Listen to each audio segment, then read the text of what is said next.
morning. As any good grandfather, father, man who knows his way around machinery will tell you, if you're going to take a long road trip, you owe it to yourself to do a little bit of pre-trip maintenance. The tires are the one thing that is the cushion between you and the road.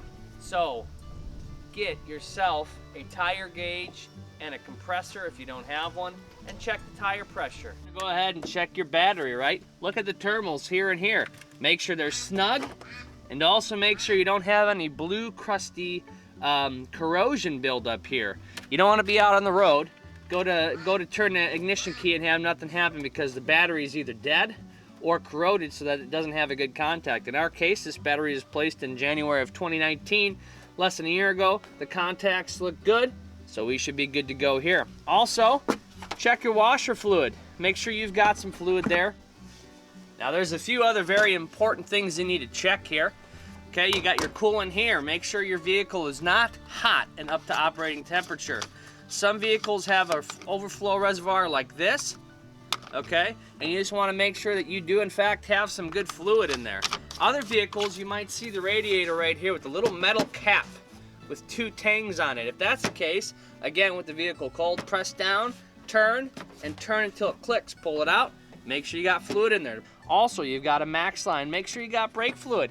If your brake fluid is very low, you might want to stop and talk to a mechanic because you don't want it means you've got a leak in your system somewhere. And of course, one of the most fundamental things, and this may be in a different place depending on what your vehicle is, you gotta check the oil, right? The oil is the only thing that keeps the moving parts inside your engine from seizing up and welding itself to each other.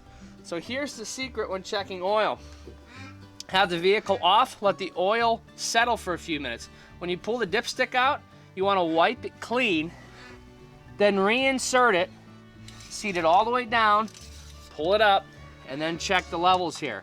Now, when you look at a dipstick, you've got a minimum and a maximum. The minimum's at the bottom end. Your oil level should be at the top here.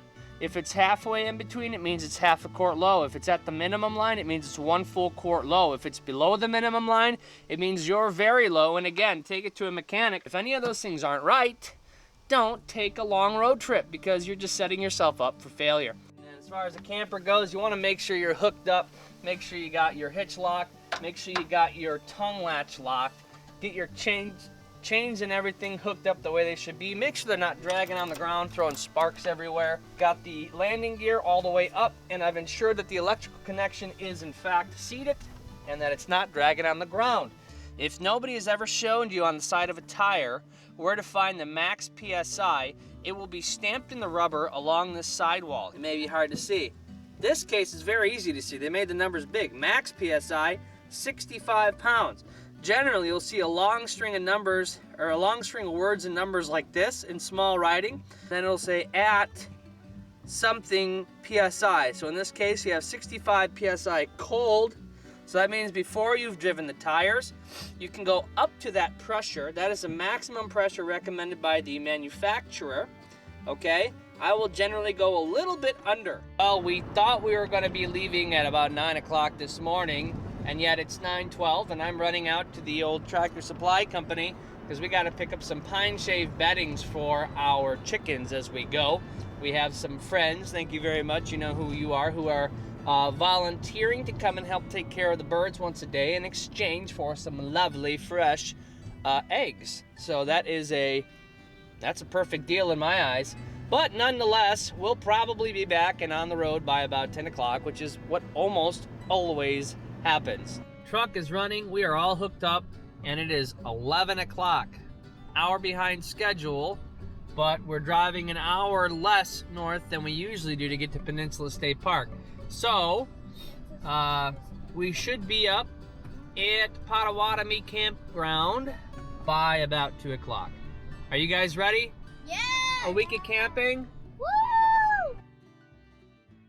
This is tradition, no road trip. Oh my goodness. We're going Will ever be complete without some Dunkin', because after all, America runs on Dunkin'. Oh my, I can't even get in right now. Bunch of addicts. This is dangerous. Well, in here it is dangerous, but I like to live on the wild side. Hey, girl, take a walk on the wild side.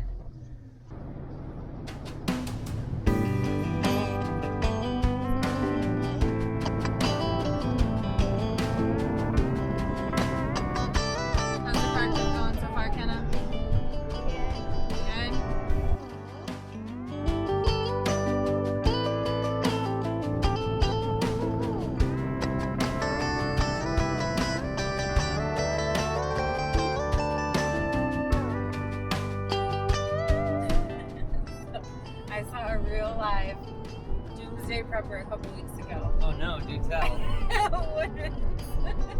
No, okay, so we had combat boots on. Okay. With this camo Carhartt. Look at that. Right on. Squirrel. Really? It's a mighty convoy, yes. And like I don't remember what his shirt said, but it was a scary looking shirt. And a jacket over that with like all the patches and stuff like that.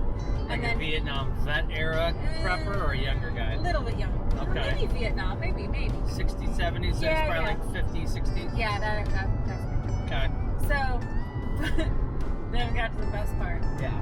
He had a full gas mask on. Right on. Walking through Woodman's. Hey, at least he's like, if I'm going to wear a mask, I'm not just going to do this feel-good measure. It's actually going to do something. But I was like, if I would have seen that guy before the coronavirus? like 6 months ago walking through. You'd be like, who's that crazy in that bag? I don't know. That would have been scary. Yeah, so he took it off right when he got outside. He was just a normal looking dude, and he walked to this truck that was covered in like Trump stickers and like Glock stickers and yeah. I guess he wants everybody to know. Apparently though, he was for a not prepper, hiding it. No, apparently for a prepper, he missed the whole OPSEC chapter. You know, operational security, tough dude. Being the gray man. No, he was not a gray man. See, that's why I like wearing army, green, gray, and black. You literally are the gray man. I have adopted the mentality. I'm a method actor version of the gray man.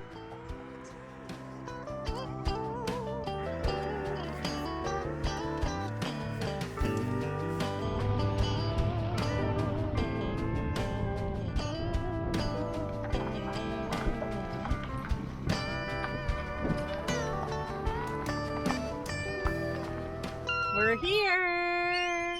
Got it? Yeah, what are you gonna go do? I'm gonna go poop. I've gotta go poop really fast. Shh. Don't tell anybody.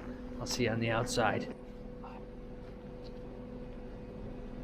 Dad's pooping. 1 hour later.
Now we need to go into town and just get a few things, right? Turn down here? What is it? Somebody's driveway? I don't think so. It says Hudson Avenue. Well, that's a sweet shot.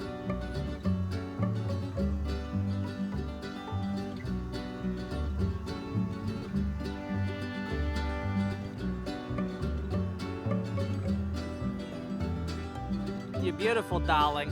Simply wonderful. Fabulous. You're all fabulous. Simply fabulous. On you.